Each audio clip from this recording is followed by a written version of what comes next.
Oi gente, tudo bem? Meu nome é Ana Clara, sou estudante de medicina e hoje o vídeo vai ser sobre o pulso venoso. Eu acredito que esse vai ser um vídeo mais curto em relação ao pulso arterial, então não se preocupe tanto. Porém, ele é um vídeo mais curto, mas também é de uma extrema importância igual ao pulso arterial, tá? Ana Clara, da onde você está tirando essas fontes dessa vez? Dessa vez eu estou tirando apenas as fontes do slide do professor, que normalmente eles costumam seguir o Mário Lopes e o Harrison, que eram esses dois livros que eu estava esquecendo de falar. Então, a gente vai começar falando em relação aos critérios de Framingham. Esses critérios, neste momento, ele não tão importante assim pra gente. Eu vou citar eles, mas vocês vão ver que eu vou retornar a falar deles quando a gente for estudar insuficiência cardíaca. E na insuficiência cardíaca já é bom vocês já gravarem. O meu professor cardiologista, ele falou que os critérios de Framingham eles estão para ser atualizados. Então, eu não sei quando você vai estar vendo esse vídeo. Esse vídeo está sendo gravado no dia 29 de 5 de 2026 e a minha aula foi dia 11 de 5 de 2026. Então, até este momento, eu vou falar os critérios de Framingham que eu tenho aqui, que eles não foram atualizados ainda, tá? Então é o seguinte, o que são os critérios de Framingham? São basicamente critérios que você vai utilizar para diagnosticar se o paciente ele tem uma insuficiência cardíaca ou não. Para um paciente ser diagnosticado com insuficiência cardíaca, obviamente, além da clínica, do exame físico, a gente vai utilizar esses critérios de Framingham e esses critérios eles são divididos em critérios maiores e critérios menores. Para ele ser diagnosticado de acordo com esses critérios, precisa de 2 critérios maiores e um menor. Aliás, precisa só de 2 critérios maiores ou um critério maior e 2 menores, tá? Então, eu não vou ficar citando todos aqui, porque senão não é o intuito deste vídeo neste momento. Mas, por exemplo, os critérios maiores é a dispneia paroxística noturna, turgência jugular, crepitações pulmonares, cardiomegalia radiográfica. Os critérios menores são edema no tornozelo bilateral, tosse noturna, dispneia aos esforços, hepatomegalia, entre outros em si. Iniciando sobre o pulso venoso, finalmente, lembra quando eu falei sobre a carótida, né? Que o pulso carotídico ele está localizado na região anterior do ECOM, do músculo esternocleidomastoide, que seria mais ou menos... Achou a cartilagem cricoide? Peraí. Mais ou menos aqui assim, ó. Achou mais ou menos aqui, ó. Aí eu já achei. Então, o pulso arterial é aqui. O pulso venoso vai ser vamos dizer assim, quase na mesma direção, só que ele vai estar na borda inferior ao ECOM. Então, ó, o pulso venoso ele está próximo ao sistema carotídeo, sendo localizado na região posterior do ECOM. Quando a gente faz a realização, isso aqui é importante para a prova, para a prática e para a vida, tá? Para a prova teórica, prova prática e para a vida. Quando a gente faz a pulsação, a gente palpa para sentir o pulso arterial, até mesmo quando faz a ausculta cardíaca, a gente coloca o paciente, perdão pelo barulho, a gente coloca o paciente no leito, a posição do leito, né, da cabeceira tem que estar, eu acho, se eu não me engano, 35 graus. É 30 ou 35 graus, que eu esqueci de falar no vídeo sobre o pulso carotídico. E no caso, quando você for avaliar o paciente, vá para palpar, avaliar o pulso venoso, o leito do paciente, a cama do paciente tem que estar num ângulo de 45 graus, tá? É muito importante. Infelizmente, me surgiu essa dúvida, porque, Ana Clara, eu não sei responder, tá, gente? Peço perdão. Depois, se vocês quiserem que eu responda, eu procuro saber com o professor. Perdão pelo barulho. Eu procuro saber com o professor, ou senão eu dou uma pesquisada e respondo vocês nos comentários ou no WhatsApp, enfim. História com informações clínicas da doença do coração direito, ou seja, o que a gente espera encontrar na história clínica quando o paciente apresenta algum problema no coração direito, seja no átrio direito ou no ventrículo direito. Plenitude, que seria basicamente a sensação, ou você mesmo encontrar lá, ter esse achado da congestão venosa. Então, você vai meio que ter um edema em si, né? Então, você ter uma sensação ou achado da congestão venosa causado pelo acúmulo de sangue no sistema venoso, porque o lado direito do coração não consegue bombear adequadamente.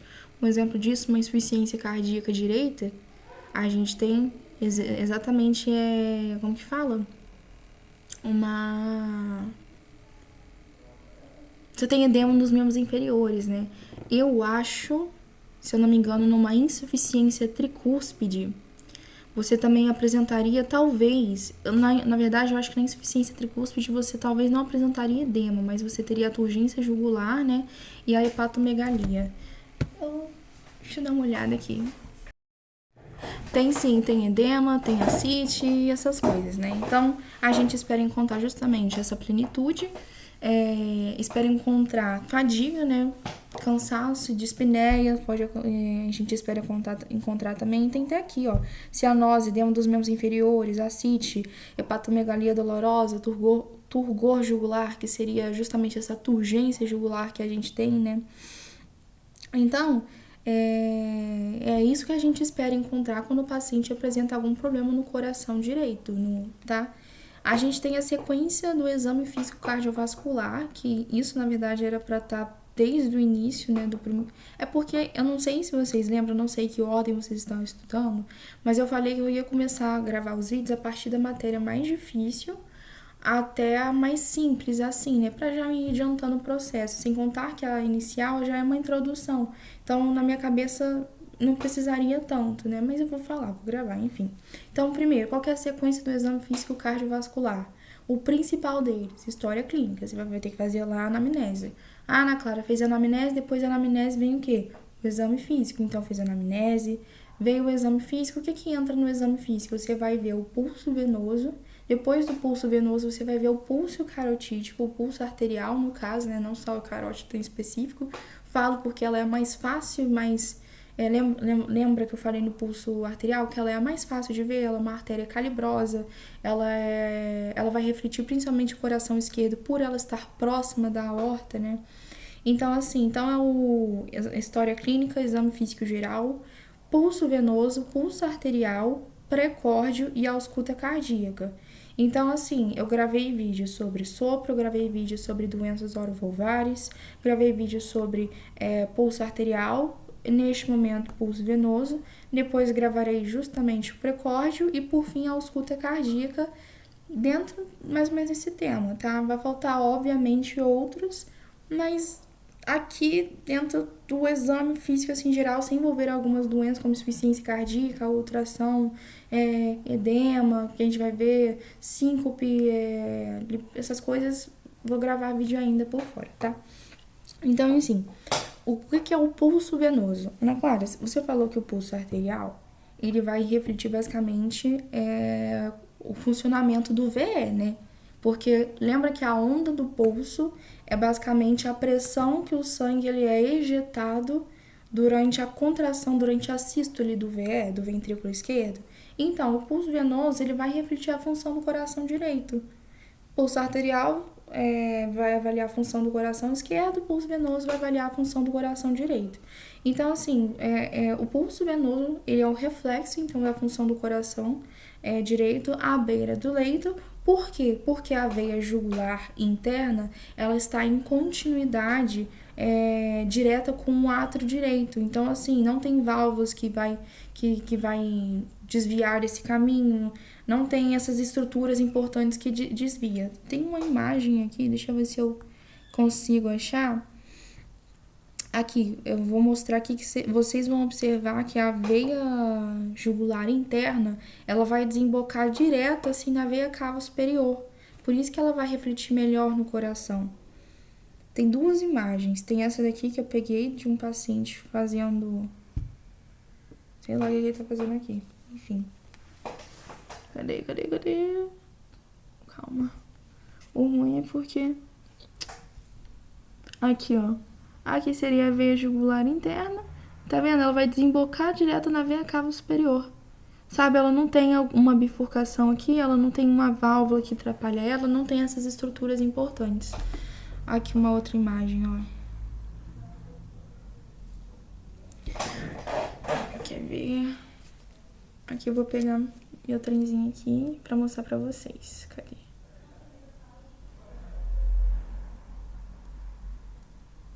Tá. Ó.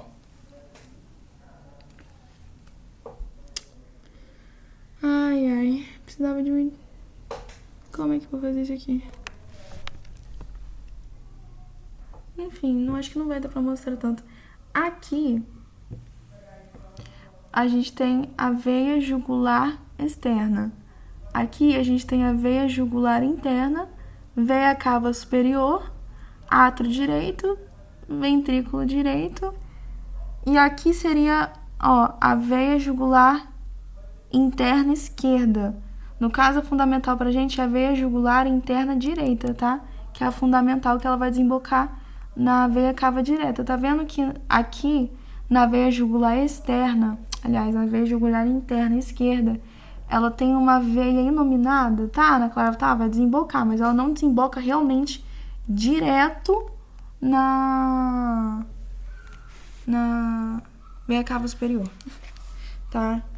Então, cadê? Olha só, então, o pulso, novamente. O pulso venoso é o reflexo da função do coração direito, à beira do leito, porque a veia jugular interna está em continuidade direta com o átrio direito, sem válvulas importantes separando essas estruturas. Assim, as mudanças de pressão que acontecem no átrio direito e no ventrículo direito vão refletir na veia jugular interna. Então, justamente, quando você... Lembra que eu falei? Quando você tem uma insuficiência cardíaca, 3 principais achados que a gente tem é o edema dos membros inferiores, turgência jugular e hepatomegalia. Se você tem tem um problema de pressão, ali você tem uma insuficiência, então ela não está bombeando a força que deveria estar fazendo, né? Então, você tem uma pressão menor, como a veia cava. Aliás, como a veia jugular interna ela está desembocando direto no coração direito, aquela diferença de pressão vai refletir para ela. Então, por isso que vai ter essa turgência jugular, sabe? E eu vou só pesquisar um negócio aqui que eu acho que eu passei fake news para vocês. Espera aí. Não passei fake news, tá certo. Então, exames clínicos. Por exemplo, uma insuficiência cardíaca direita, foi o que eu falei. Você vai ter um aumento da pressão venosa, né? Porque vai ter uma falha ali no coração direito. Eu acho que eu falei que ia ter, na verdade, uma diferença, ia diminuir a pressão, mas vai acabar aumentando a pressão, né? Não vai ter força para jogar o sangue, então vai acumular mais sangue assim, né? Então, acho que acabaria aumentando a pressão e aumentando a pressão venosa, a jugular interna ela fica engurgitada, né? Então, ela fica com essa turgência jugular mesmo. Por exemplo, numa insuficiência tricúspide, que nem eu havia citado, o sangue ele vai voltar para o átrio direito durante a sístole, então vai gerar ondas venosas gigantes, e vai acabar ocasionando também nessa turgência jugular. Tamponamento cardíaco também pode causar esse problema no coração direito, né? Dependendo, acho que do lado do fala do tamponamento cardíaco, né? Que mais que eu posso falar sobre aqui, ó? Ana Clara, tá bom. Você falou da jugular interna, mas a jugular externa. A jugular externa, ela é a veia mais visível. Mas ela não é ideal porque ela não fornece informações precisas pra gente, tá, gente? Então, toda vez que você for avaliar em relação ao coração direito, vai sempre na jugular interna. A jugular externa, não, ela é visível, mas ela não é a que desemboca direto no coração, apenas a jugular interna direita. Essa daqui, na imagem, eu não sei dizer, calma. Eu vou mostrar uma imagem pra vocês. Por que eu pausei? Porque eu fiquei na dúvida se era jugular interna ou externa. Mas é mais a jugular interna mesmo. Aqui, inclusive, é uma turgência jugular que a gente tem. Acho que dá pra ver mais ou menos. Enfim. Vamos lá. Ana Clara, como é que eu faço, então, pra eu avaliar o pulso venoso? Olha só. Primeiro, o paciente ele tem que estar deitado, com a cabeceira elevada a 45 graus, que nem havia citado. Você vai pedir para o paciente jogar a cabeça para trás, mas não sim para trás, é só levantar o queixo levemente para você conseguir ver a cartilagem cricoide dele, cartilagem tireoide, né? Então, assim, você vai pedir então para o paciente. Lá, vai ver primeiro se o leito tá em 45 graus. Ah, Ana Clara, não tá. Então, coloca o leito em 45 graus. Bote o paciente deitado. Pediu para ele levantar um pouquinho a cabeça e girar na lado contralateral. Mas, uma coisa que eu esqueci de falar, como que você vai se posicionar no paciente? Você vai se posicionar meio que atrás dele. Então, se tinha que ter alguém aqui comigo. Se ele tá aqui, eu vou estar tipo, meio que aqui atrás, sabe? Colada na orelha dele, sabe? Mais ou menos assim. Então, você se posiciona atrás do paciente. Se chega no sempre na teoria, né? A gente aprende que deve sempre chegar no lado direito. Então, você vai pedir pro paciente girar o rosto contra o lateral. Então, ergueu a cabeça dele, girou contra o lateral. Então, o pescoço rodado contralateralmente, não deve ser muito nem pouco, o paciente deve fazer uma hiperextensão leve do pescoço. Foi o que eu falei. Levantou a cabeça. Nisso, fez isso tudo, você vai estar com a sua lanterninha, né? Que eu, inclusive, eu preciso comprar uma de bolso. Você vai acender e você vai procurar os batimentos em si. Aproveita nesse momento, você pode até analisar já o precórdio. Então, já passa lá, já observa lá como tá o ictus, como tá a fúrcula external, como é que tá a aorta ascendente, a artéria pulmonar, que a gente vai ver no precórdio qual que é a posição de cada uma, entendeu? Isso eu tô falando porque foi feito na minha prática, né? A gente aproveitou, já olhou o ictus e do ictus a gente começou já a observar o pulso venoso, né? Então, o que você vai fazer? Você vai procurar batimento da pele do pescoço. Você vai, obviamente, né, o paciente não pode estar com uma blusa que nem a minha, né? Porque como é que você vai observar? Então, fez aquilo tudo, você vai jogar a lanterninha aqui nessa região aqui e você vai observar se tem alguma pulsação ali. Se não tá com uma turgência jugular, né? Então, você vai observar se não tem um batimento. Então, ó, procurar batimento da pele do pescoço no trajeto jugular, usando uma lanterna tangenciada. Foi o que eu falei, eu não tô com um negócio aqui pra me mostrar pra vocês. Mas lembrando que o tangenciado é meio que deitado assim, né? Então, tipo assim, você joga pra ver. Ah, tô com um negócio aqui. Suponha que essa aqui é a lanterna. Eu vou chegar e vou, tipo, meio que tangenciar assim, ó. Sabe? Vendo assim. Então, para realçar a pulsação à luz, né? Usando a lanterna tangenciada para realçar a pulsação. Ah, Ana Clara, onde que eu vou procurar a veia jugular interna ali no... Eu sei que é na região, na borda inferior do ECOM. Mas você vai procurar, além disso, você vai procurar entre o tragos, né? Que seria isso aqui, ó, da orelha, né? Essa partezinha aqui vai estar entre o tragus e o terço proximal da clavícula, né? Então, vai estar, tipo assim, entre o tragus e mais ou menos aqui, ó. Sabe? E é necessário você medir de forma objetiva a altura da coluna venosa com régua para fornecer critérios se há aumento da pressão do enchimento. Então, o valor de referência é até 4,5 centímetros. O que eu quero dizer com isso? Então, vamos lá. Você fez isso tudo, viu que tem uma pulsação ali na região do tragus para o terço proximal da clavícula. Você vai pegar 2 réguas. Aqui tem uma imagem, porque eu tô sem régua aqui. Você vai pegar 2 réguas. Uma você vai colocar no ângulo de Louis e a outra você vai medir ali no tragus. Só que você vai ter o ponto máximo onde que tá a pulsação. Então, se a pulsação tá chegando até aqui, próximo do tragus, então você vai colocar a régua até aqui. Ah, Ana Clara, não tá aqui, tá aqui. Então, você vai colocar a régua até aqui, entendeu? Então, você vai fazer isso aqui, ó. Ó. Essa régua aqui tá no ângulo de Louis. E essa régua aqui, ela tá no... Como que fala? Tá ali na região do tragus, mais ou menos aqui, porque é onde tá visível o pulso venoso dele, entendeu? Você vai medir e você vai olhar a partir daqui de cima. Você não olha aqui embaixo, tá? Você olha. Se medir Até 4,5 tá normal. A altura tá normal, tá considerado normal. Agora, se está mais alto, aí já é um problema.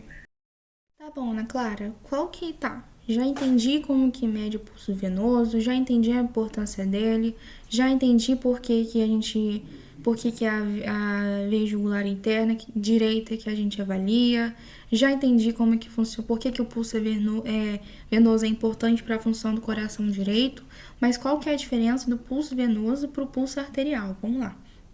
Primeiro é o trajeto, né, gente? A gente sabe a localização, né? Então, a localização do pulso arterial, ali na carótida, que é o principal que a gente tem, é que tá na região anterior ao ECOM. O venoso está na região posterior do ECOM. No venoso, além de estar nessa região, ele tem um trajeto entre o terço proximal da clavícula e do tragus, que a gente tem. Ainda continuando falando sobre o pulso. O pulso venoso. O pulso venoso, ele é polifásico, ele tem 2 fases, ele tem várias ondas e ele tem um aspecto tremido. Ele não é lisinho assim, ele parece uma cobrinha assim. Acho que a gente fala, eu acho, tá? Que a medicina chama de serpentinoso, alguma coisinha. Eu acho que serpentinoso, de serpente, né? Porque ele é igual uma cobrinha, então ele tem esse aspecto tremido em si. Ele tem baixa sensação tátil, tá? Ou nenhuma. O que isso quer dizer? Quando o pulso, a carótida, você chega aqui no paciente, você vê, eu vou quase tirar meu cordão, tô arrebentando ele. Quando você bate o olho, você quer a carótida, você não consegue visualizar ela. Mas você consegue sentir ela. Então, você bate, por exemplo, cheguei aqui, você olhou, você consegue ver minhas carótidas aqui? Não. Você tem que ir lá, procurar, medir, pum, achou. Colocou o dedo, você sentiu pulsando. Agora, o pulso venoso, quando o paciente está com uma turgência jugular, ou até mesmo não está, quando é um paciente mais idoso, né, que eu costumo ver mais em idoso. Idoso, eu acho que tem a pele mais fina, costuma ser um pouco mais desidratado, assim, então você consegue ver mais, né? Então, você bater o olho aqui, você já consegue ver a veia serpentinosa, a veia polifásica, com multiondas. Só que quando você coloca o dedo em cima dela, ela acaba colabando. Então, assim, você não sente a pulsação dela, né? Então, ela tem a baixa sensação tátil ou quase nenhuma sensação tátil, viu? Então, apesar de ser visível, o sistema é de baixa pressão. A arterial, foi o que eu falei, ela, no caso se a gente tem que a venosa é polifásica, a arterial é bifásica. Se a venosa tem baixa pressão, a arterial tem alta pressão, então uma vai ser diferente da outra. E uma coisa muito importante pra gente é o seguinte, em relação ao pulso venoso, quando o paciente ele muda de decúbito, o pulso venoso ele aumenta 0 graus e desaparece em pé. Então, tipo assim, vamos supor o seguinte, que ele tá deitado, aí tá lá visível. Quando você bota o paciente em pé, ele vai lá e desaparece. Agora, no caso do pulso arterial, não. O pulso arterial, quando o paciente muda de decúbito, o pulso arterial, ele não muda com essa variação de pressão. Ele vai continuar lá batendo normalmente, sabe? Não vai estar visível, mas vai estar lá batendo. O venoso tá deitado, tá visível. Levantou, já some praticamente. Então, assim, resumindo, o pulso venoso, ele é visível, ele vai desaparecer com a compressão, possui baixa pressão, tem uma característica serpentinosa, né, uma característica tremida em si, e ele vai mudar na inspiração, né, ele vai mudar quando você muda de decúbito. Lá na classe você falou que vai mudar na inspiração. Lembra que eu falei no vídeo de pulso arterial que existe o sinal de Kussmaul, existe o pulso arterial de Kussmaul, senão pulso paradoxal, que eu vou ter que rever porque eu acabei esquecendo isso, e existe o sinal de Kussmaul, né? No caso, o pulso paradoxal de Kussmaul, ele vai estar presente lá no pulso arterial, que eu vou tentar lembrar o que ele é. E o pulso, no caso o sinal de Kussmaul, ele vai estar aqui presente no pulso venoso. Um minutinho. Eu lembrei, eu sabia que eu estava certa, mas eu não sabia se isso que eu estava lembrando, se era o pulso de Kussmaul ou se era o sinal de Kussmaul. No caso, só relembrando aqui para vocês, o pulso paradoxal de Kussmaul, ele é o seguinte, é basicamente o pulso ele vai diminuir com a inspiração, né? Como é que fala? Só relembrando, né? Então, olha só, o pulso paradoxal, na inspiração você vai acontecer uma queda exagerada da pressão sistólica, então o pulso vai ficar mais fraco na inspiração, olha só.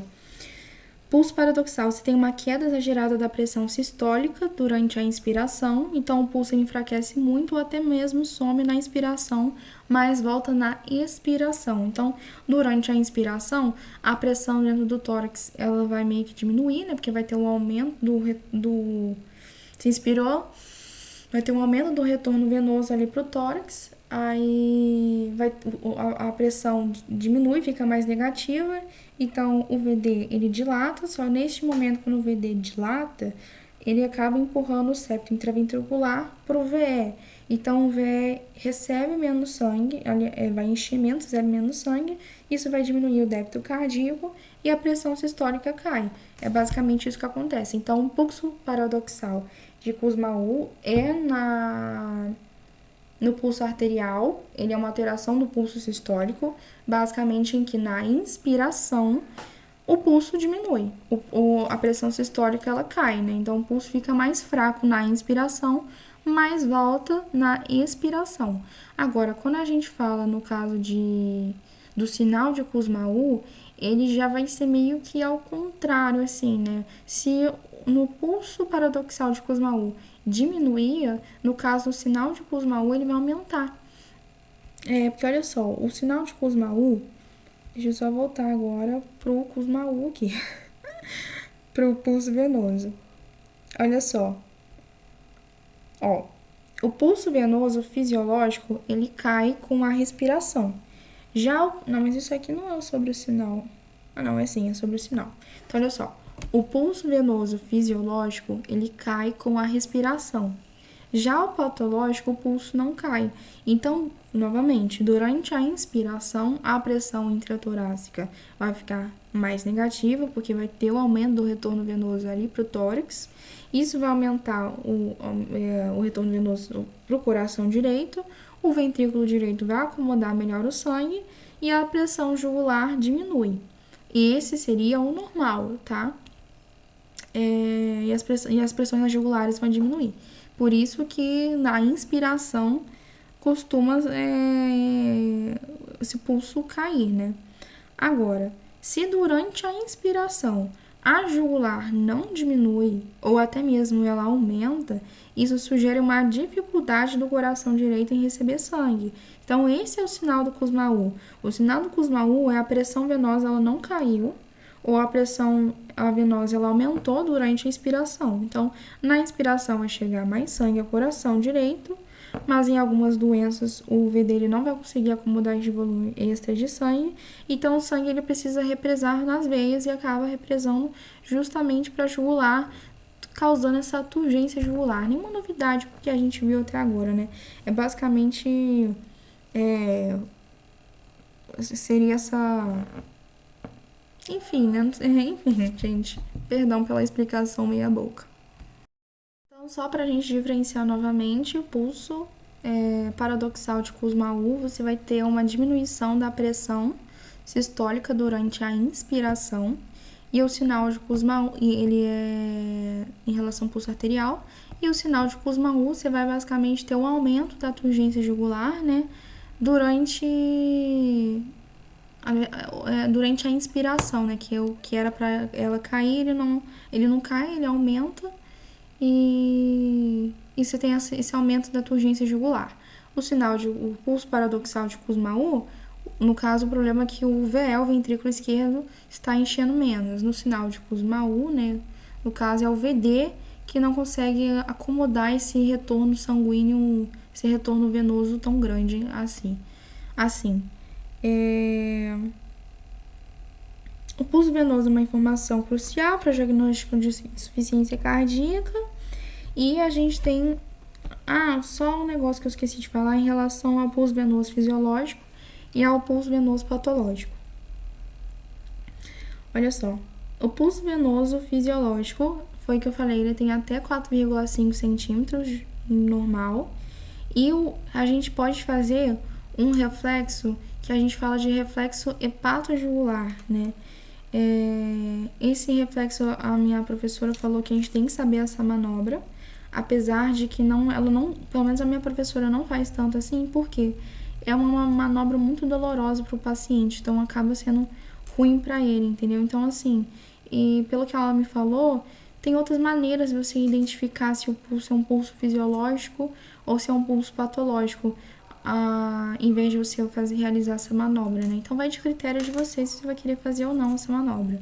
Mas, basicamente, existe um ponto, se eu não me engano, que é ali no ponto de McBurney, eu acho que é no ponto de McBurney, eu não anotei aqui, mas enfim,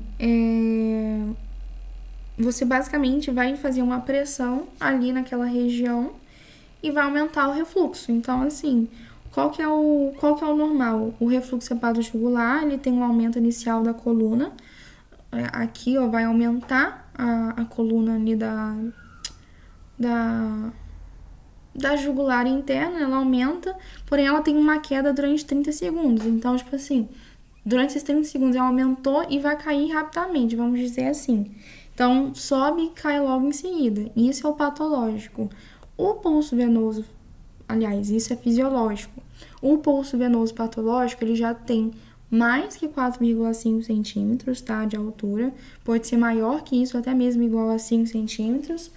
Quando você faz a manobra do refluxo hepatojugular, ele tem um aumento inicial da coluna e, porém, ela não cai durante os 30 segundos, vai se manter. Então, o único momento que vai cair é quando você tirar a sua mão ali da manobra em si. Quando passou os 30 segundos ainda tá lá, aí você tirou a mão, aí não é o momento que ele cai. Então, isso é um pulso venoso patológico em si. Aí a gente tem as causas principais de uma insuficiência cardíaca direita ou se não uma turgência jugular. Primeiro, a gente falou de qual que é importantíssimo. Qual que é a principal causa de uma insuficiência cardíaca direita? 1, 2, 3. Isso. E uma insuficiência cardíaca esquerda. A principal causa que você tem de uma insuficiência cardíaca direita é porque ela vai ser geralmente secundária a uma insuficiência cardíaca esquerda. Então, a primeira coisa, você tem uma insuficiência cardíaca esquerda crônica, que vai acabar progredindo para o VD. Então, assim, o VL falha, o sangue vai se acumular o VL falha, o sangue ele se acumula no átrio esquerdo.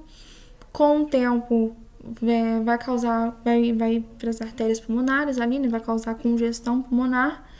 Se você não tratar isso, se for crônico, né, você vai sentir edema e vai acabar represando. Então, o sangue ele vai voltar, vai se acumular no átrio direito.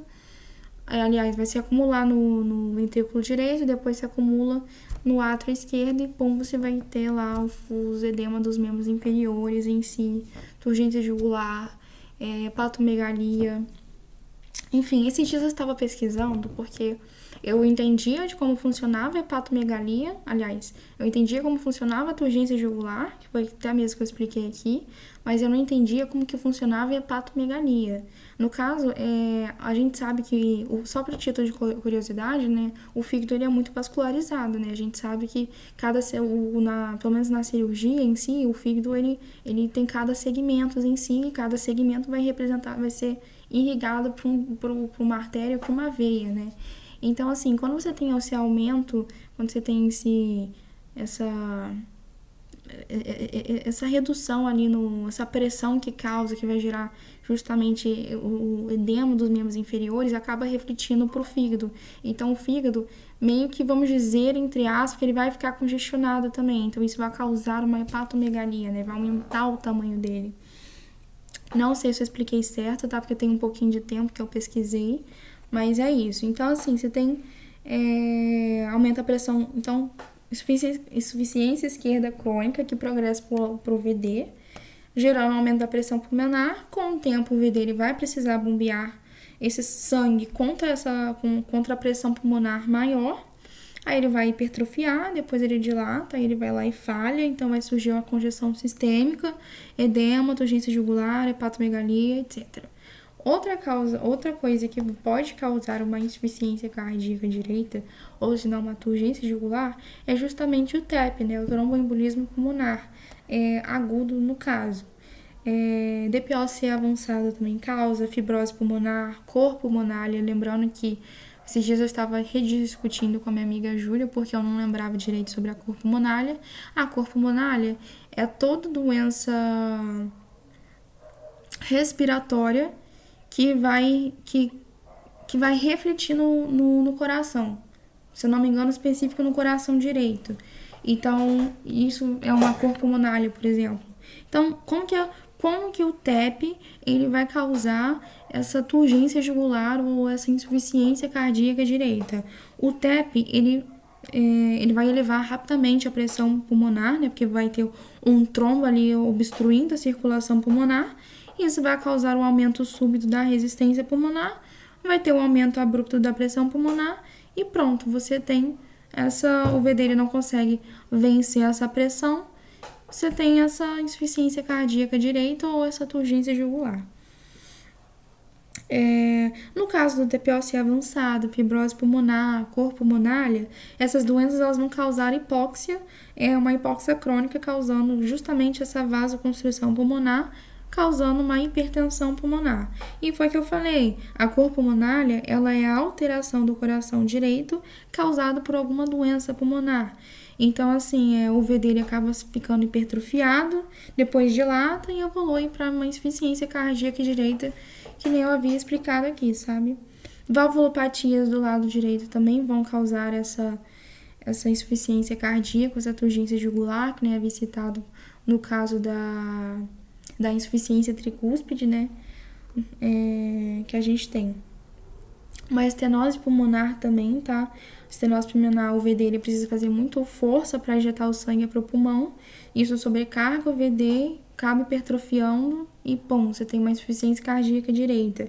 Miocardite, cardiotóxicos, né? Que seria, por exemplo, as antraciclinas, elas podem causar esse problema. O uso de drogas como a codeína, que é um tipo de opioide, né? O álcool também vão causar essa insuficiência cardíaca, ou senão essa turgência jugular. O que pode alterar o pulso venoso e não ser doença cardíaca? Porque até o momento a gente falou sobre uma insuficiência cardíaca, a gente falou sobre DPOC, se bem que DPOC ele não é uma doença cardíaca, né? Ele é pulmonar, né, em si. Mas, além disso, o que pode... patologias que aumentam a pressão intratorácica e a pressão intraabdominal. Então, uma ascite volumosa vai acabar aumentando a pressão ali no abdômen, gerando turgência jugular. Uma crise de broncoespasmo também vai causar isso. Um pneumotórax, um hidrotórax, né? Hidrotórax seria o derrame pleural que a gente tem, né? Que é o outro nome para derrame pleural. Então, assim, tá vendo como que é muito importante a gente estudar o pulso venoso? E a gente deve sempre analisar, o analisador de onda de pressão... Não, isso aqui esquece. Faz isso aqui não. E é isso que a gente tem, tá? Sobre em relação ao pulso venoso. Qualquer dúvida, deixa nos comentários ou me manda mensagem direto no WhatsApp que eu tentarei responder. Um beijo, até a próxima. Cadê?